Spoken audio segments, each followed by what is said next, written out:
10 minutes each other. Impressive. Hi.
Your Royal Highness, Minister, friends and colleagues, it is a great pleasure for me to welcome the Crown Prince, who's also a Goodwill Ambassador for the United Nations Development Programme, to Norad. And a warm welcome also to my boss, our Minister for International Development, Anne Beate Tvinnereim. So, UNDP is among Norway and thus Norad's closest partners. You are literally everywhere, assisting countries in creating development and reaching the Sustainable Development Goals. And since its launch in the early 1990s, the Human Development Report, which I've read quite a few times by now, has become a landmark state of the world product. The report showed us that human development does not equal economic growth only. Our well-being and happiness as individuals and societies rely on so much more. This new report, 2023 to 2024, launched here today by the UNDP in cooperation with the Ministry of Foreign Affairs and Norad, shows increased inequalities again and more polarization. And with the title Breaking the Gridlock, Reimagining Cooperation in a Polarized World, the report also challenges us as development partners to find better ways ahead. I know that the first sentence in the introduction struck me. It simply says, quote, "We can do better than this," unquote. And with those words, I give the floor to our Minister of International Development, Anne Beate Tvinnereim. Please, the floor is yours.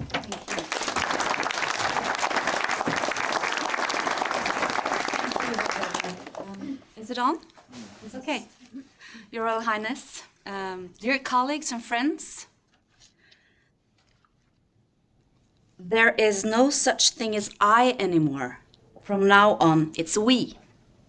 Some of you might recognize the quote. It's the opening line of the poem Speech of Troubled Times, written by Halldis Moren Vesaas. I'm going to quote it again, because it's really pretty. There is no such thing as I anymore. From now on, it's we. She was one of the leading Norwegian writers of her generation, and she really inspired us as a nation to be compassionate and to be tolerant and to rise again together after the Second World War. But today, we see that polarization is once again shaking the very foundation of our shared common values. I see it all the time on the global stage, on international arenas, but we also see it here in our own society. And as UNDP describes it, this is driving thick wedges in the us. I share the deep concern about the divide that we see, the mistrust that threatens development progress. Historic progress was achieved by working together.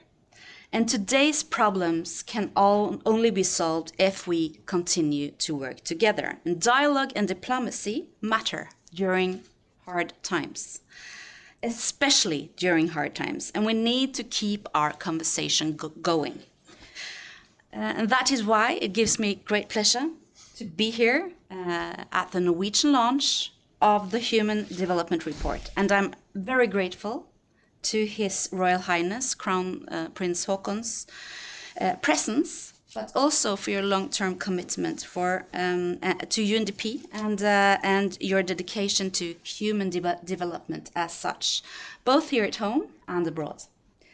The partnership between Norway and UNDP is quite a special one. Together we've been fighting poverty, promoting equality, advocating for our common global goals. First, the Millennium Goals, and now the Sustainable Development Goals. And UNDP has really been setting the scene for how we operationalize those common goals and our global agendas.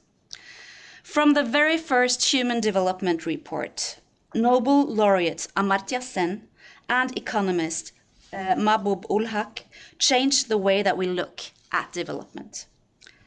It has helped us calibrate our efforts. And this year's report documents that the gap between the countries at the top and the bottom of the Human Development Index is growing. And that is for the first time in 20 years. That gives great cause for concern. But by documenting it, we also have the ability to act, and we are urged to act. So I'm very much looking forward to hearing more about this in a few moments. We may feel that the world is drifting apart, but while a sense of distrust has increased between the global East and West, North and South, we can't lose sight of the opportunities that are out there, after all. We, politicians, UNDP, anyone with a position of influence, have a responsibility to contribute to restore the trust. That is about countering forces that try to turn us into, or turn the world into a us versus them narrative. But it's also about walking the talk. We must prove them wrong when we are accused of double standards. And the answer, obviously, is reinforced international cooperation. Development has proven to be an important tool for regaining that trust. It's about people being able to influence their own futures. It's about securing governments' ability to respond to the needs of their peoples. And it's also about a fair system of progressive taxation at the country level, which obviously is the basis for building an inclusive society for all, for health, education, and welfare for all. Norway has thrown our political and financial weight behind some important areas. I'm reassured to see the results of our and others' investments. Illicit financial flows, tax evasion, and corruption are now at the top of both the UN, the OECD's, and G20's development agenda, and that is very important. At COP28 last year, we were able to establish the Loss and Damage Fund to reach an agreement on phasing out fossil fuel. That was important to build trust. Food security has moved to the top of the international agenda, and while the circumstances are dramatic, at least with increased global awareness and increased resources, we have seized the opportunity to transform international food systems, tackling climate change mitigation and adaptation in a holistic and integrated way. The development potential for renewable energy also is very significant, and that's an area I believe we haven't seen anything yet. It's rolling really quickly and it's going to be transformative. The transformation of the energy sector can meet both climate targets and obviously unleash huge development potential. I could continue with the opportunities, the possibilities. While global polarization and distrust may wear us down, I'm sure many agree with me that it feels like a real uphill struggle at the moment. But the world is also full of opportunities and full of solvable problems. Solvable problems. That's, that gives hope. So let's work together to solve the solvable problems.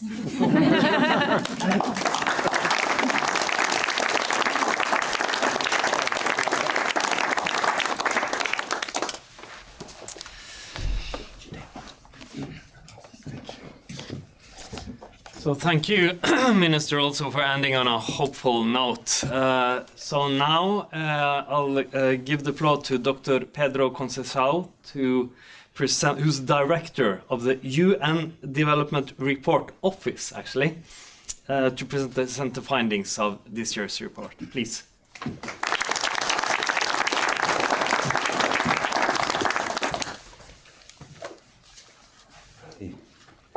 Thank you. Thank you, Board, Your Royal Highness, Minister, colleagues, friends. It's a great pleasure to be in this beautiful room with this beautiful view. I have the view, at least, to share with you briefly the key findings of our latest Human Development Report. Human Development Report is always an invitation to take a look at the mirror, to see ourselves through this lens of human development. How is the world doing? How are we doing in each of our contexts, in each of our countries, in each of our lives?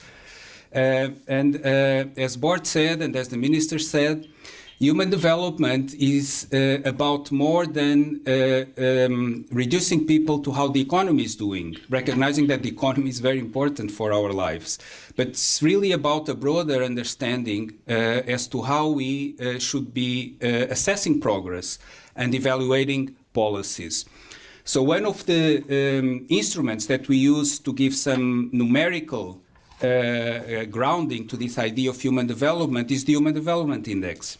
So let me start with some of the latest findings when it comes to the evolution of the Human Development Index. If we look at the history of the evolution of the Global Human Development Index since we started in 1990, the global average is, a relatively boring, good but boring story of steady progress until 2020 and 2021, when we had for the first time a decline in the Human Development Index. It was a decline not only of the global average of the Human Development Index, but was a decline that affected over 90% of the world's countries in this 2-year period. So I think this is the first thing that we need to reflect upon, because this was something that was not about some countries doing the wrong policies or not doing the right investments. It was something that was shared by all of us virtually around the world. So in our latest report, we have some good news, because we document that the Global Human Development Index is improving, and is improving in many countries. But there are two concerning aspects of this recovery, if you will, of the Global Human Development Index. One is that, as you can see here, the path of improvement stays behind, shifted downwards compared to the path that would have been expected had we not seen a decline in the Human Development Index in 2020 and 2021. So this shaded part here represents a loss in human potential, a loss in human development. And unless we are able to make the trend shift upward aggressively, and if this gap persists, this can become very long-term and even potentially permanent losses in human development. So I think this notion that what we suffered here during this period, 2020-2021, is more than something that we can just recover from, going back to normal. It's something that potentially can have very long-term implications in losses of human development and human potential. And the second very concerning trend has to do with the fact that we are leaving the most vulnerable and poorest segments of our societies behind. So this chart shows the difference between the Human Development Index of the countries at the very top and those at the very bottom of the Human Development Index. And you can see here that similarly to that trend of improvement in the global Human Development Index, the good story. This is a story in which this difference has been shrinking, meaning that the poorest countries were catching up to the countries at the high levels of human development, a trend of over 20 years. But look at what happened over the last 4 years since 2020. This gap is now increasing. And we can see this not only across countries, but also within many countries, including in Europe. Data shows that in Europe today, 1/3 of the European population lives in regions that are left behind as well. So these are inequality trends that are concerning not only across countries, but also within countries. And the concern actually extends beyond Human Development Index, which is an aggregate measure that brings together how well the economy is doing, as well as achievements in health and education. So these are objective indicators of well-being that are very important.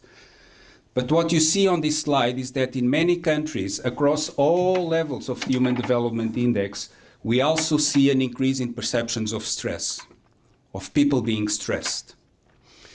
Stress is what? Stress is the perception that life is throwing at us more than we can handle. So it's a trend that we see across the world, as you can see on the slide, and increasing in many countries. Not everywhere, but in many, in fact, in most countries at all levels of development. So why are we in this situation?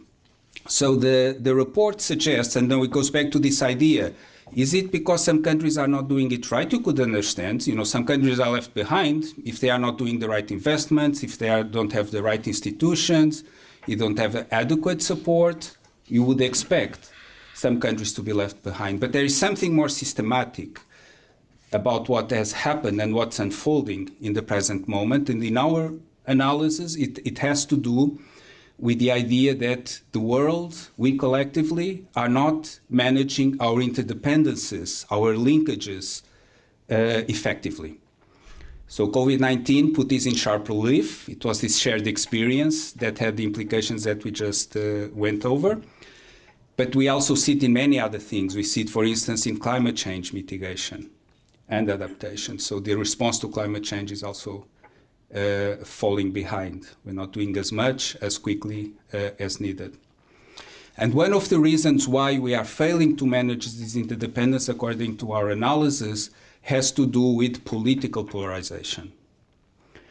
Political polarization is something very insidious and very different from people having different views or opinions about what society should look like, or about what public policy should be pursued. Should we have more redistribution, less redistribution? Should we invest more in health, less in education? What is the right path? These differences are good for society. We need them. We need this diversity of views, particularly in a context of uncertainty, in which we have to be also humble and have some humility that we may not have all the answers. So it's good to have this diversity, this experimentation. But in context in which we have polarization, that it's not only about people having different opinions. It's about people having different identities, and their beliefs then become attached. It's not about what they think, it's about who they are. So then having a belief on whether we're doing too much or too little on climate change becomes part of someone's identity. And it's very difficult to permeate this context of polarization by just providing information, scientific information. That's not an effective means, often, to reduce polarization. So it's about also people becoming polarized not only on what they believe, not only on who they are, but how they behave, where they live, who their friends are, who they choose as partners. So societies become so divided with polarization, and we document in our report that polarization, this kind of political polarization, has been increasing in 2/3 of the world's countries around the world. So it's not something that sometimes attention is on a specific country. Oh, look, this country is divided. It's actually a trend that is global, and I think this is something that is not recognized enough. And one of the manifestations of this has to do with disenchantment with the political system. So this is a very striking graph that shows the following. So on the horizontal axis, we have the percentage of the population in the world that believes in democracy and would like to live in a democracy. And these dots here represent the evolution of how people responded over time to this question of whether they value democracy. So you can see that 90% of the population supports democracy, and this is basically steady over time. But on the vertical axis, we have the percentage of the population that thinks positive of strong leaders that may undermine democracy, that may not care about the result of elections, or may override what parliaments decide. That percentage has been steadily increasing over this century. And it has now globally actually surpassed the 50% mark. So what to do? Sorry to paint such a bleak picture, but the report is not only about bad news, it's also about the solutions that the minister was alluding to. So I'll mention just three briefly. First, one of the findings of the report is that perceptions of insecurity, so I mentioned stress, that people are stressed, but people are also fearful. According to our analysis, 6 out of every 7 people around the world feel insecure about some aspects of their lives. Insecurity matters for at least 3 reasons. First, as you see on this slide, the higher the level of perceived insecurity, so the more insecure people feel, the higher the lack of sense of control over one's life. So people feel, if they are more insecure, less in control of over one's life. This idea of being in control of one's life is very important to human development, because human development is not only a broader understanding of well-being, but it's about this idea that people should be able to feel that they are in control of their destiny. It's called agency in our jargon. This idea of agency is very important for human development. So more insecure people have less agency, feel less in control of their life. Secondly, perceptions of insecurity are associated with declines in trust. More insecure people tend to trust others less.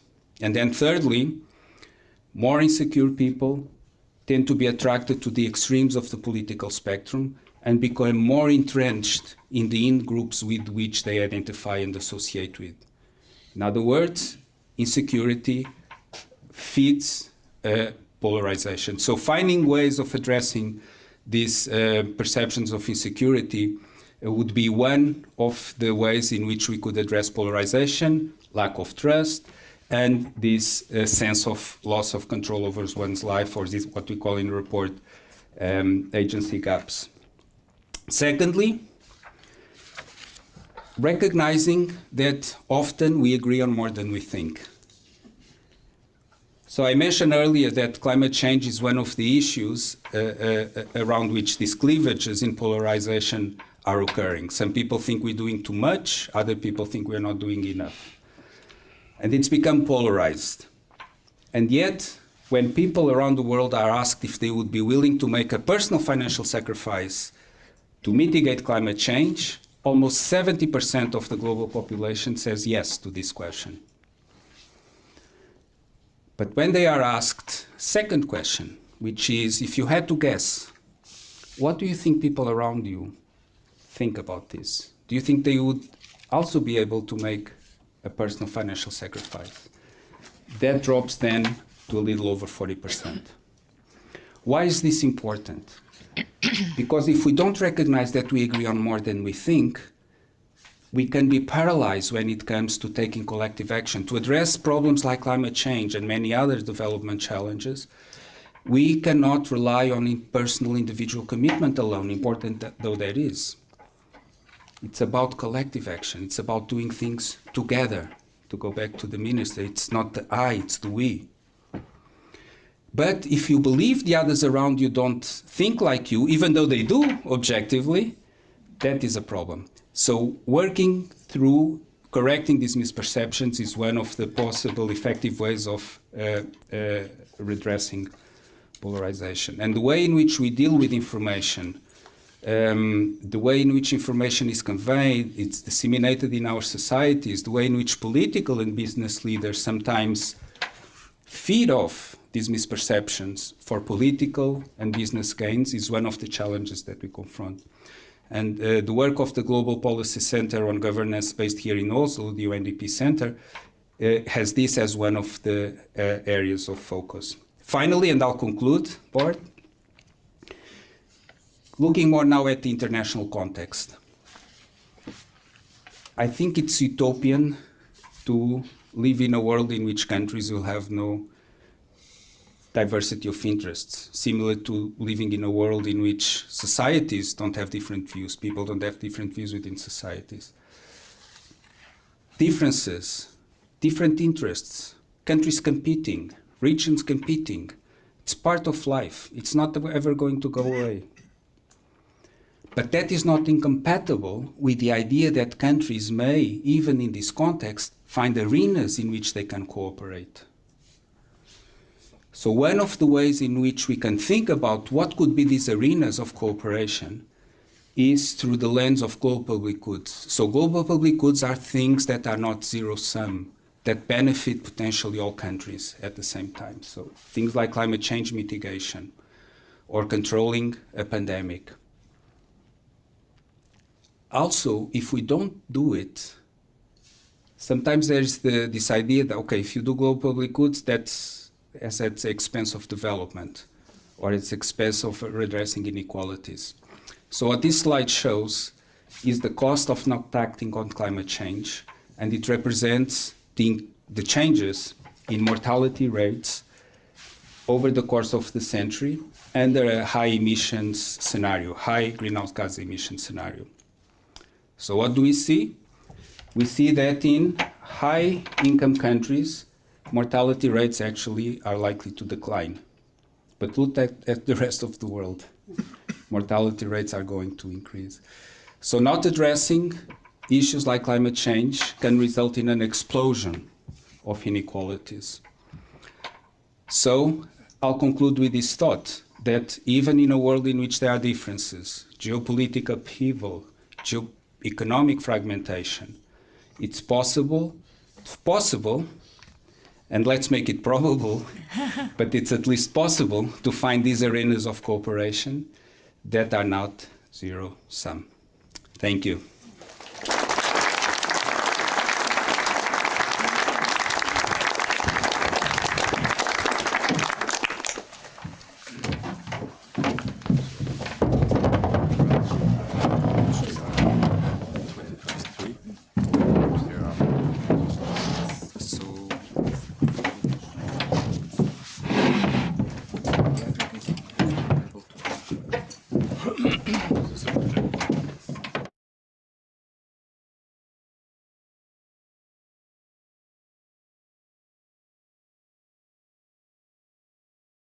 Thank you so much for this interesting presentation. Do I have any sound? No. I think it's because it's muted. And she told me to say hi to you. Thank you. What about now? Yes. Okay. So it's a pleasure for me to welcome to the stage Professor Cecilia Baye, expert in human rights and international solidarity, and Mr. Jide Okeke, the regional coordinator for Africa for the UNDP, and Mr. Bård Vegar Solhjell, Director General of Norad, to the stage. Thank you.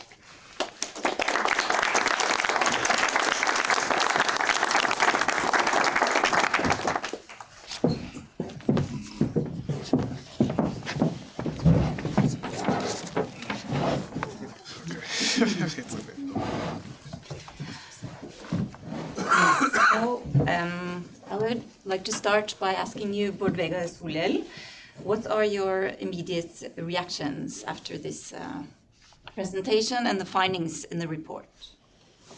No, my first immediate reaction when I see the report is always, you know, like a kid in a toy store. So I just love figures, and you know, I dive deeply into it and try to understand. But this time, what's totally striking in my view, which is a new tendency, is that inequality between countries is now, you know, robustly increasing again. And there have been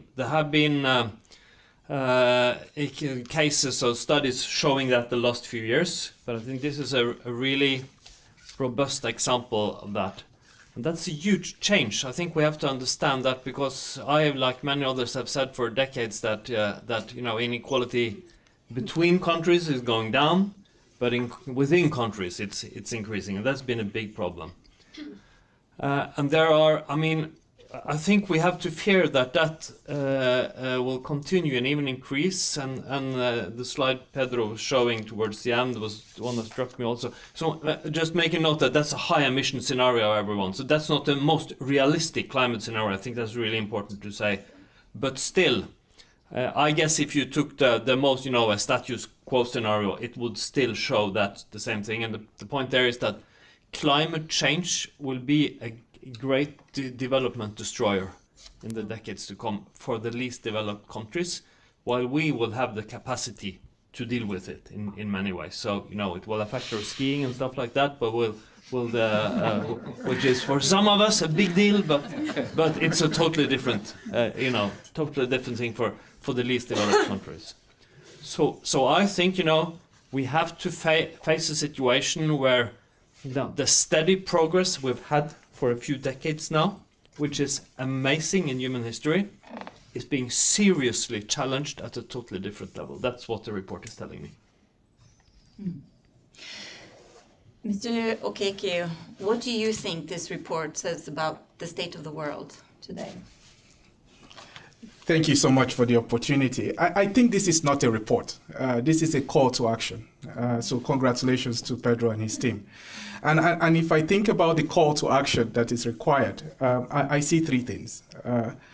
The first is that we need to re-emphasize the importance of human security. I mean, the notion of human security was first conceptualized in 1994 by the same Human Development Report. It's exactly 30 years. But yet what we see, especially on the African continent, is this notion of persistent insecurity that is driving and widening vulnerabilities. You just need to look at the Sahel to reconfirm the first finding of the report. I think the refocus on human security represents, for me, one of the most fundamental call of action that we need to emphasize. I think the second point, again, takes me back to 1944. What happened in 1944? You had about 40 countries in New Hampshire designing the global financial architecture. At the time, almost no African country, maybe with the exception of Ethiopia, was independent. Isn't it time for us to begin to rethink the global financial architecture? 80 years on. So it's exactly 80 years since New Hampshire. It's another call for action for us to begin to rethink how we include some of these countries in the global financial system. My last point, without insulating African responsibility in all of this, is that we need to see this report as a call for rethinking regional cooperation. I often go into meetings and I hear a number of stakeholders talk about the alienation of some countries in global debate. But we do have unique entry points today. We have 3 members of African countries in the UN Security Council as non-members, right? As non-permanent members. You also have a situation whereby the AU for the first time is now a member of the G20. Can we take advantage of that space for once? So it's a call to action on these different levels. Thank you so much. I also wanted to ask you about the low HDI countries situated, many of them on the African continent. So how is this setback playing out in people's lives? Can you enlighten us a bit about that? I think, when you look at the whole notion of democratic paradox, it's been played out empirically on the African continent. Since 2020, we have seen the resurgence of military coups. And the military coups we are seeing is not because of the lack of popularity for democracy. I think this is a point that is really re-emphasized in the report. It is because of the lack of popularity and patience of young people that are demanding change from their government. I think this is really an important point.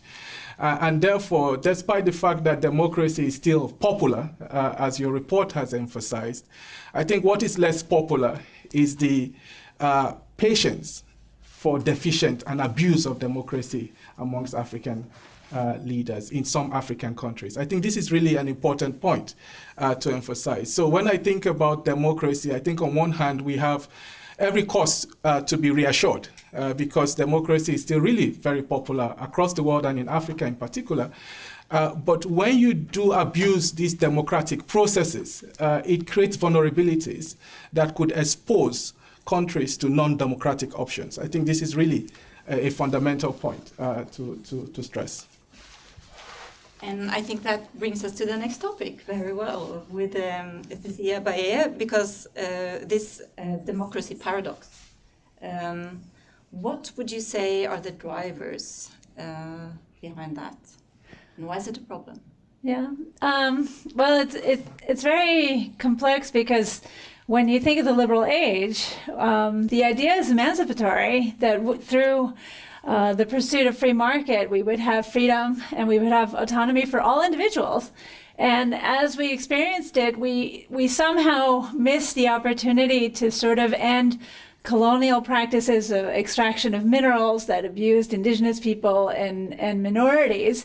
And then came the pandemic, where we saw an inability to have fair access to vaccines and healthcare. And people felt that this emancipatory practice was actually exclusionary. They felt unrepresented, and this drove them in the direction of moving towards what we call unitary solidarity actors. These are populist leaders who are defining a we in an exclusion sense of protecting a true people against the corrupt practices of these supposed democratic leaders who are catering to private or corporate actors. And therefore they started moving in the direction of moving away from democracy and towards dictatorships. And this is very dangerous because these types of authoritarian actors are not committed to the rule of law, they're not committed to democracy, and they don't pursue transparency in their actions. Moreover, they are always riding on this vehicle of communication of hate speech and defining the people as someone who is true against refugees, migrants, and other groups that are external. This might be quite a leading question for you, for Vega Solhjell, but how bad news is it from a global, development perspective? That you wouldn't expect me to say no bad news. no, but of course it's bad news, but that paradox. That slide, showing that people believe more in democracy, but we believe more in leaders who undermine democracy at the same time. It keeps you thinking, kind of what's with us in a way. How illogical are we? But I think a bit of an understanding of that is that you don't go around thinking of democracy every day, but you think about your economy every day. So I think in many countries you can say leaders who undermine democracy can be perceived to be important, people you'll vote for because you believe in their ability to get you security or economy or whatever. I think that's partly what it shows. But I also want to emphasize, there's a graph that Pedro didn't show here, which is, in my view, quite important. It shows that there's a very close relationship between trust in national governments and international institutions. Well, some people say, there's this hypothesis that you have somewheres and nowheres, either you believe in local and national governments or in international governments. And it's annoyed me for years because there's no empirical evidence behind that. Rather, we know that there's, those who believe in local governments, they trust national governments. And now we see those who trust national governments, they trust international institutions. So it's about building trust in institutions. And how do you do that? By making sure that institutions deliver. That we can actually get things done on the local level, that national governments can deliver policies that doesn't increase inequality and so on. And it's the same on the international level. So I think that we have to get rid of the notion, that international cooperation stands in the way of national governments or national autonomy or something like that. And it's a big call to action for us now to make sure that the international system can deliver, and probably also that we can discuss renewing it, like you touched upon. You want to comment on that? No, I think when I think about what we need to do, I see, we need to move away from the traditional notion of aid as creating this persistent dependence that we have seen over the last 50 years or so, to interventions that create ecosystem of opportunities.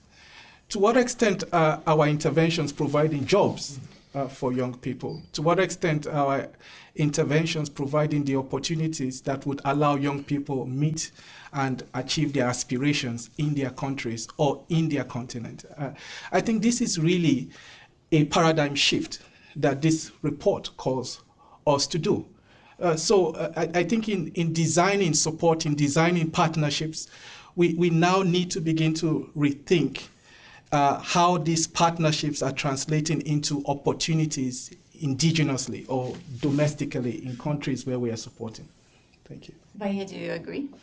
Yeah, and I think the report's emphasis on the non-market goods, that when we look at actually voicing peace or sustainable development or solidarity as values that have to be taken into account with investment, the Investment Fund of Denmark, they have a human rights matrix where they will actually measure the extent to which a risk of human rights violation or the impact of the project will have on labor rights or children's rights, and that will be weighed on whether they invest or not. And it's that actual use of non-market values that will promote a better progress, that will incorporate the interests of looking in a manner that's intergenerational, thinking of the youth of the future. No, I agree, and I kind of want to return to, and I hear the big, because it is a bleak picture, but I kind of want to return to what the minister said about hope, and also the sentence I mentioned: we can do better than this. And the thing that's always been important for me is the fact that hope is actually in many ways realistic. It's not, the main tendency of the modern world is not that everything's going to hell. It's immense progress over time, right? So just look at the generations we have behind us. But that progress, it hasn't just appeared, And when I talk about hope, it's not like sitting around hoping things will be for the better. It's we've created that progress. So we've fought pandemics and wars and crises of all kinds. And humanity, especially when we kind of acknowledge the situation, we have this immense ability to actually deal with situations and create progress, and that's also, I think, an underlying message where you can see, and you can see that also international cooperation now at its best, we're able to do that. But what I fear now, or what is that we will start acting in a way where we prepare for the world we fear more than we work for the world we hope for, in a way. That's a real danger now, I think, because there are many things to fear, and we could, we'll look ourselves in, we'll see, okay, we'll make sure we don't get the worst scenario, instead of, innovating, taking it and saying, we need to change and really move ahead now, because these challenges now are much bigger than those we've had in the decades behind us. Yeah, maybe having this conversation is a good start. But could you maybe say more about how Norad and Norway can play a role in this? Sure. First, I think that the minister highlighted that really well. Financing, of course. The numbers just outshine. I don't mean to brag about Norwegian development, but she says it's okay, so I'll do it. No, but we are actually now, the only country spending more than 1% of our gross domestic income, which is a bad thing, really, because we need more to do the same. So financing is one thing, and she also mentioned the work we're doing now on tax and on illicit financial flows, which will be an important part of the financing for development work towards Madrid. But then I think, let's be realistic, development and assistance can assist, but it will not be, it will not be the main funding stream. That will come from mobilizing resources in developing countries. It will come from private investment, where the truth is that there are not big flows, but we need to do more to get them. And I think also, the point about changing way of doing partnership is really important. That the division of roles, with a donor and a recipient, just doesn't work anymore. I mean, when you can't go to Ethiopia or Tanzania. These are big countries. They play a major role in the world. It's a different way of dealing with each other, but it also means that the way we cooperate in the world has to be based more on an equal equal partnerships for the future. By what solutions do you see? I think we need to pursue what we call a network solidarity, where exactly what he's calling for, that it's not just looking at the state to be the solution, that the state may come from civil society, it may come from partnerships between academia and corporations. And these types of pluralistic engagements to tackle these solvable problems, that is the way forward. And it's about identifying that we just have to spread out the ownership of the problem, that all of us can contribute and we can find the solutions if we identify which we can participate.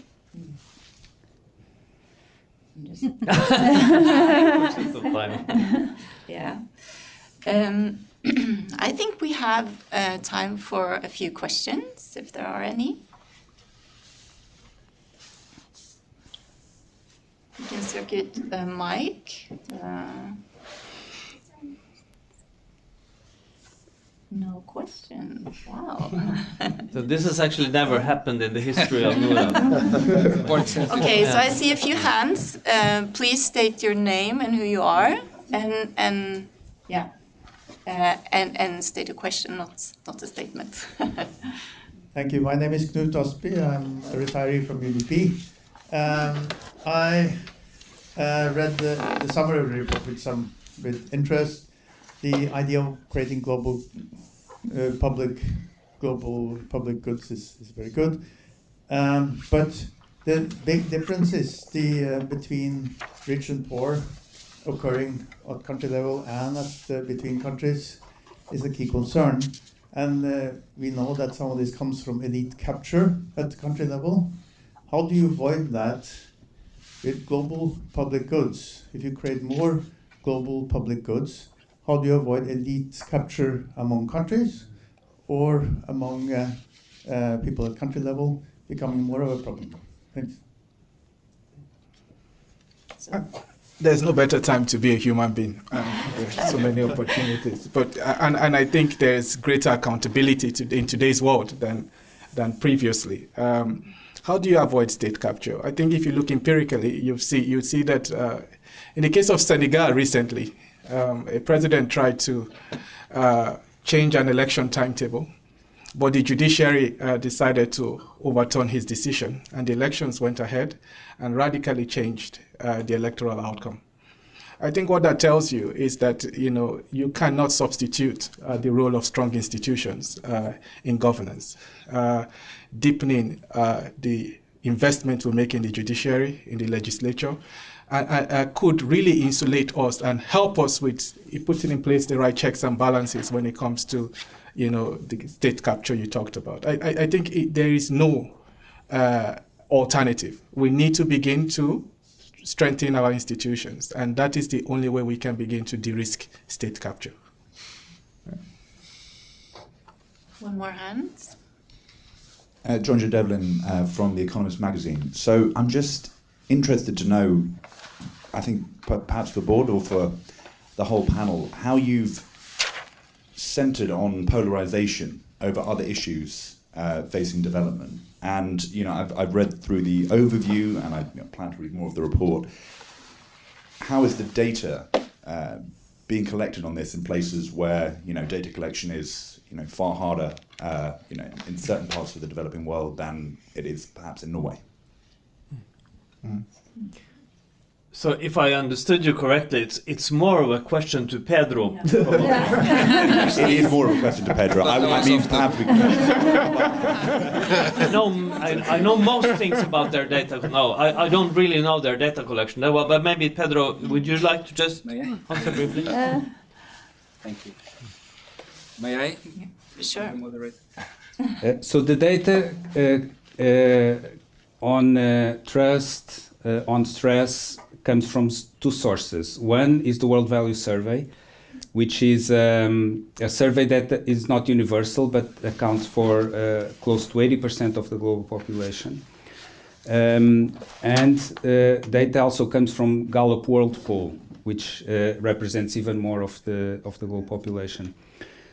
So if I understand your question correctly, there's a concern when we ask these kind of questions that are very open-ended on whether you're capturing the concept you're interested in, right? For different reasons. People may be afraid of answering honestly because if they may live in a context that is politically constrained. So the way to address this technically is by doing tests to make sure that the question is asked not only in the right language, but in the way that captures the concept. And so there are a number of iterative techniques to do that. So I don't know if that addresses your question. Yeah, I suppose it does. I mean, to be blunt, I sometimes wonder if we're looking for these outcomes, and as you say, in the way we're asking questions. I'm not questioning whether or not it's the truth that polarization is an issue. I'm very interested in the link between development and polarization, and how you separate out other issues when looking at these things. I mean, there can be two things happening at the same time that are, in some ways, correlated in their direction, but actually not causal. Exactly. And that's why I think we've been very careful in not attributing causality. Even the claims I make about insecurity being associated with lack of trust, with polarization, with people losing a sense of control of their lives. I was cautious. I think that we can make a claim that there is some causality here. For instance, insecurity and polarization. We know from social psychology that when people feel threatened, they tend to revert to the in-group. It's a natural psychological reaction. So I think we need to go a little bit deeper and not look only at the data, but specify the mechanisms through which we can make plausible claims about causality. So we try to do that in report, but with some nuance. I think we've been careful not to overstretch the causal claims that we're making. And on why does polarization matter? Because polarization is something that poisons collective action, not only domestically, but also internationally, as we see in the international context. Sometimes a lot of the discussions in the international context is countries not agreeing with each other. But why don't they agree with each other? Of course, there are many reasons. They have different interests, different priorities, but part of it also has to do with what's happening domestically. So this report is also an invitation to let us look inside ourselves, what's happening in our societies, and if by addressing some of what we do in our societies, the data that board mentioned is very relevant. If people trust more national institutions, they tend to trust more also international institutions. So it's about making that connection, if you will, between the domestic and the international that this report is inviting all of us to reflect upon. Thank you. Thank you. Did you also want to comment? No, it's okay. Okay. So, Kalle Moene. Thank you. I just want to draw the attention to that the polarization in the world is a very special type. Normally we define polarization as a sort of alienation across groups and more sort of identification within groups. And the distance between groups grow bigger and bigger. That's polarization in the classical sense. But the polarization in the world today, that is much more split up. There's polarization across countries and a polarization within countries. So that means that you don't get this identification within groups that you can play on in a political sense. This is true even for our own country, that we have more and more polarized income distribution, and this is also true for many, many other countries. So I think it's a problem, and I would like to hear the opinions in the panel here. For political action, it's much more complicated when you have this fractionalized polarization, I would call it, because it's polarization within and across countries, and you don't have groups to play on that. I think is much more complicated than it used to be. Thank you. Would you like to start, Rodrigo? Yeah, sure. Yeah, sure. Because I worry about something just for our friends from the UNDP. Kalle Moene is one of Norway's leading economists and a leading thinkers on development, I would add. So what I especially worry about is when you get kind of layers of different types of inequalities or diversities that are kind of put on top of each other. So if you, let's say, you have a big income inequality, then people also tend to live in different areas geographically and go to different schools so they don't meet each other. And then maybe also they come from very different backgrounds, like region, cultures, the color of the skin and so on. If these kind of layer on top of each other, then you can get a much more polarized society, also societies where people don't, feel that they are part of a common ground. And that I wrote a book back in 2017 called something like Unease in English about this. This is what I see happening in many European countries now, that these trends together is my main worry. And I think that's what's creating polarization. Diversity in itself, for instance, can be a good. But if there's no common ground to build it on, if you also have big disparities in economy, that's a really, really dangerous tendency. And that's what I think see in our part of the world. If we also get the same thing now on the global level, an increasing disparity, that it may make it hugely more difficult also to create political solutions on the international level. I'm amazed with the amount of varied solidarity engagements that cross classes, that cross nationalities, that cross genders to particular issues like women's rights in Iran or Afghanistan. You will see marches all over the world that are breaking all these boundaries, and they're not polarized groups. They're showing tremendous unity. All the students being arrested right now in New York, in California, in even Germany and France. I've had French students coming to me and thanking me for giving them a space in Norway to be able to talk about Palestine. So if we pay attention to the issues, women's rights, peace, we're seeing progress. And I think that maybe the media isn't paying enough attention to those movements that are going in an opposite direction. I share your view. I mean, if I go back to 1939 and look at all the events from 1939 till date, you ask yourself, when have we been polarized, right? The degree might be different, but we've always seen that, some degree of polarization has been part of international relations. I think within polarity comes the idea of opportunities. And from where I sit in Addis Ababa, I see enormous opportunities. We launched this report a few days ago in Addis Ababa, and a young person has this message for everyone in this room, that as we think about polarization, we should also think about the fact that there are enormous opportunities, at least on the African continent. even as we try to think beyond polarization. There are opportunities in trade integration. And let's think about that. We could potentially establish the biggest largest trading bloc on the African continent. There are opportunities around democracy and the choices that young people are making. Right. This year alone, we have about 19 elections. Yes, some of these elections, in terms of the quality of the electoral outcome, are not, they are not there yet. But we should also acknowledge that we are beginning to see that young people want to choose their leaders. And we also see that young people want to be in the negotiating table when it comes to negotiating their future around climate change. And I think these are the messages from young people. So I think back to the report, this is a call for action by young people to begin to shape the future of development. So it's a very positive story.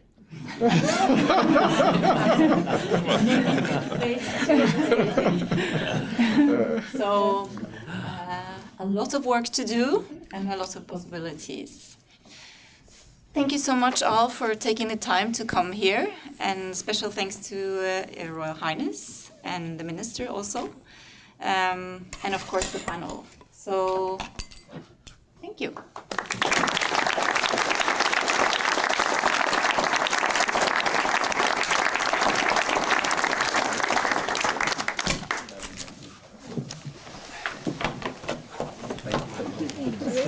Thank you for looking. Thank you for the good work.